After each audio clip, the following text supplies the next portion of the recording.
Hello बच्चों, तो कैसे हैं आप लोग। मैं महावीर कुमार, स्वागत है आप सभी का कंसेप्ट ऑफ केमिस्ट्री क्लासेस में।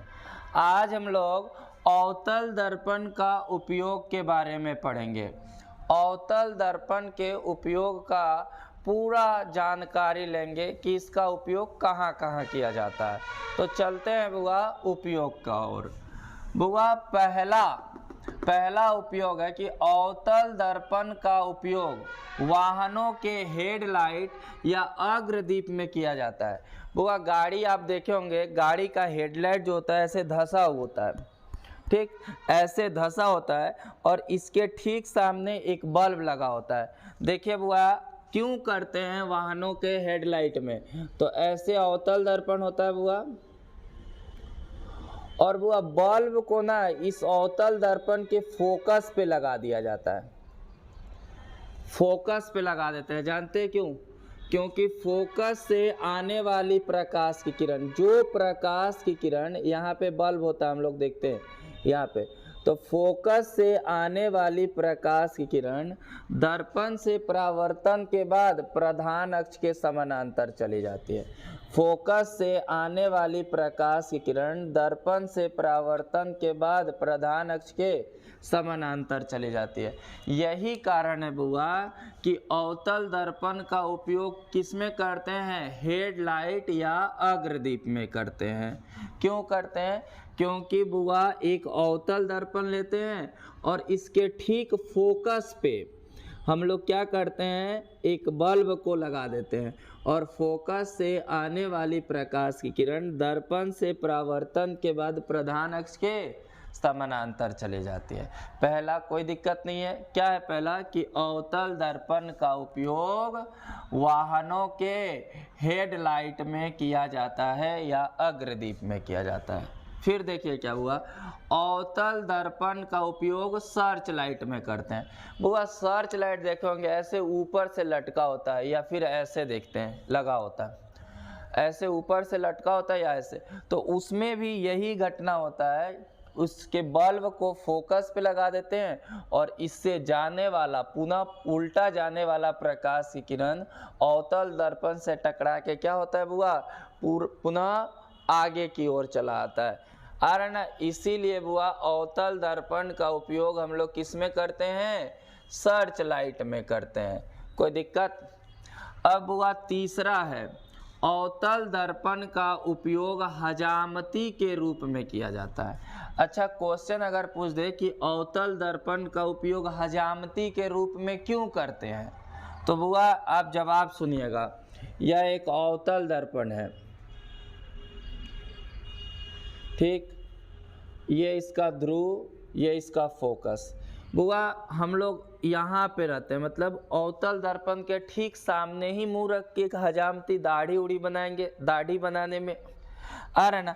तो यहाँ पे हम लोग एक प्रकाश की किरण बुला रहे हैं। प्रधान अक्ष के समानांतर जो प्रकाश की किरण आती है दर्पण से परावर्तन के बाद फोकस से चली जाती है। दूसरे प्रकाश को किरण को हम लोग बुला रहे हैं बुआ ध्रुव पर। तो ध्रुव पर आने वाली प्रकाश की किरण प्रधान अक्ष के साथ जितना कोण बनाकर आती है उतना ही कोण बनाकर चली जाती है। अब देखिए बुआ क्या यह दोनों किरण आपस में समानांतर है? नहीं है। जैसे ये दूर होते चला जा रहा है, अब देख रहे हैं ऐसे हो रहा है, ऐसे दूर होते चला जा रहा है, तो ये आगे की ओर नहीं कटेगा। तब क्या करते हैं बुआ, इसको पीछे की ओर खींचेंगे। देखिए बुआ पीछे की ओर जब खींचे तो यहाँ पे कटा। अब देखिए बुआ जब मुंह अवतल दर्पण के सामने रहेगा तो उसका बताइए छोटा वस्तु का बड़ा प्रतिबिंब बनेगा कि नहीं? तो इतना छोटा मुंह कितना बड़ा दिखाई देगा? इतना बड़ा, जिससे हम लोगों को खतरा नहीं होगा, दाढ़ी सेविंग करते समय कटेगा नहीं, आ रहा ना। तो इसीलिए बुआ हम लोग अवतल दर्पण का उपयोग किस में करते हैं? हजामती के लिए। क्यों करते हैं? क्योंकि अवतल दर्पण के सामने जब कोई वस्तु होती है तो वह छोटा सा वस्तु का प्रतिबिंब क्या करता है? बड़ा बना देता है। यही कारण है बुआ कि अवतल दर्पण का उपयोग हम लोग क्या किस में करते हैं? हजामती के रूप में। कोई दिक्कत है? अब देखिए अवतल दर्पण का उपयोग कान, नाक, गला का आकार बड़ा करने के लिए डॉक्टर करता है। मतलब अवतल दर्पण का उपयोग डॉक्टर कान, नाक और गला, मतलब गला मुंह के भीतर का बात कर रहा है, समझ रहे ना बुआ, मुंह के भीतर का बात कर रहा है, इसका आकार बड़ा करने के लिए। जैसे बुआ देखिए नाक छोटा है और इसके नाक के आकार बड़ा करने के लिए किस दर्पण का उपयोग करेंगे? तो अवतल दर्पण। कान हमें देखना हो अगर तो इसका आकार बड़ा करना हो, बड़ा, तो किसका उपयोग करेंगे? अवतल दर्पण। क्योंकि हम लोग जानते हैं अवतल दर्पण के सामने जब कोई वस्तु होती है तो उसका प्रतिबिंब क्या होता है बुआ? बड़ा बनता है। यही कारण है कि अवतल दर्पण का उपयोग डॉक्टर कान, नाक, गला का आकार बड़ा करने के लिए करता है। कोई दिक्कत? पहला क्या था बुआ? अवतल दर्पण का उपयोग हेडलाइट या अग्रदीप में करते हैं।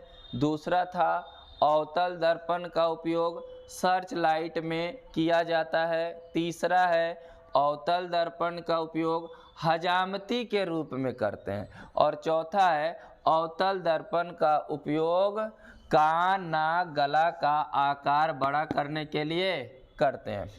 अब देखिए बुआ पांचवा है अवतल दर्पण का उपयोग दंत विशेषज्ञ दांत का आकार बड़ा करने के लिए करता है। देखिए दांत इतना छोटा एक होता है आईना, और उस आईना को डॉक्टर लोग दांत के भीतर ले जाता है और उसके आकार को बड़ा करने के लिए, बड़ा देखने के लिए करता है। क्यों?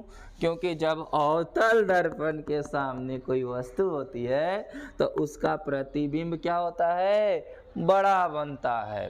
इसीलिए अवतल दर्पण का उपयोग दंत विशेषज्ञ दांत का आकार बड़ा देखने के लिए करता है। कोई दिक्कत नहीं है बुआ, हम लोग यहाँ अवतल दर्पण का उपयोग पूरा किए। आप लोग स्क्रीनशॉट ले लीजिए। ठीक, आगे हम लोग पढ़ेंगे उत्तल दर्पण का उपयोग। तो अब हम लोग पढ़ेंगे उत्तल दर्पण का उपयोग। बुआ उत्तल दर्पण का दो उपयोग है, लेकिन इसको हम लोग पूरा डीपली जानकारी अध्ययन करेंगे। पहला है उत्तल दर्पण का उपयोग वाहनों के पश्य दृश्य। पश्य दृश्य का मतलब होता है पीछे देखने के लिए। जैसे आप बाइक चलाते हैं तो इधर साइड मिरर देता है, साइड मिरर आ रहा है ना, तो साइड मिरर क्यों देता है? वो पीछे का दृश्य देखने के लिए देता है, समझ रहे ना। तो अवतल दर्पण का उपयोग वाहनों के पश्य दृश्य पीछे देखने के लिए किया जाता है। अच्छा ऐसा क्यों करते हैं? तो पहले उत्तल दर्पण बनाते हैं। उत्तल दर्पण बनाएंगे और यहाँ हो गया आपका ध्रुव, इधर वक्रता केंद्र और फोकस। मान लेते हैं उत्तल दर्पण के सामने यहाँ पर एक वस्तु है, तो प्रधान अक्ष के समानांतर आने वाली प्रकाश की किरण या तो फोकस से जाती है या तो फोकस से आती हुई प्रतीत होती है। तो ऐसे बुआ फोकस से ऐसे जाता हुआ प्रतीत होगा। दूसरा प्रकाश की किरण बुआ कहाँ से बुलाएंगे? ध्रुव से। तो ध्रुव पर आपतित होने वाली प्रकाश की किरण प्रधान अक्ष के साथ जितना कोण बनाता है उतना ही कोण बनाकर वापस लौट जाता है। अब देखिए एक प्रकाश की किरण बुआ ऊपर की ओर जा रहा है और दूसरा नीचे की ओर, क्या यह कटेगा? नहीं कटेगा। तब क्या करेंगे? इसको पीछे की ओर खींचेंगे। और देखिए बुआ ये काल्पनिक में कटा, और काल्पनिक किरणों के कटान से हमेशा सीधा प्रतिबिंब बनता है। ठीक, तो यहाँ पे हम लोग एक वस्तु देखें, ए बी एक वस्तु है जिसका प्रतिबिंब ए डैश बी डैश बन गया। अब देखिए बड़ा वस्तु का छोटा प्रतिबिंब बना, और कैसा बना? सीधा बना। तो देखिए बुआ अवतल दर्पण ऐसे लगाते हैं तो साइड में जब होता है तो देखते हैं बड़ा सा ट्रक को छोटा बनाएगा तभी तो उसको पूरा देख पाएंगे, बड़ा से गाड़ी को छोटा बनाएगा तभी तो पीछे का पूरा दृश्य देख पाएंगे। यही कारण है, क्या कारण है बुआ, कि उत्तल दर्पण किसी भी वस्तु का बहुत छोटा और सीधा प्रतिबिंब बनाता है। क्या कारण है, फिर से सुनिएगा।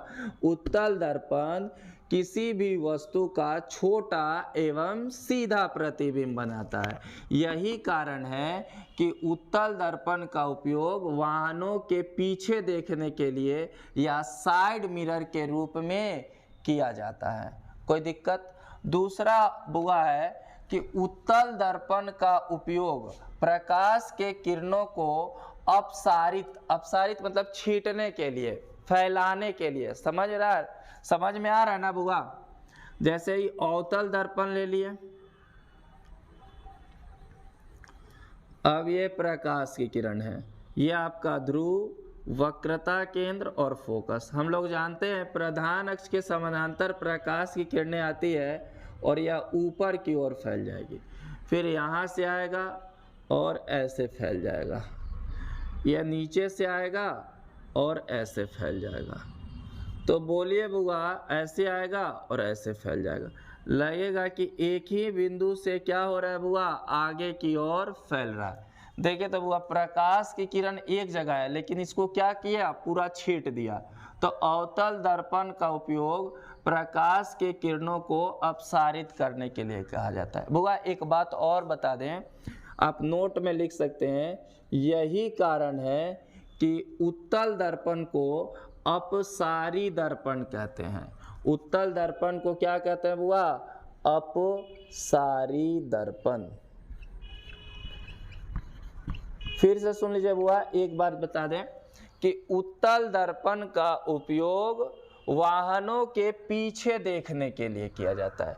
क्यों किया जाता है? क्योंकि उत्तल दर्पण किसी भी वस्तु का छोटा और सीधा प्रतिबिंब बनाता है।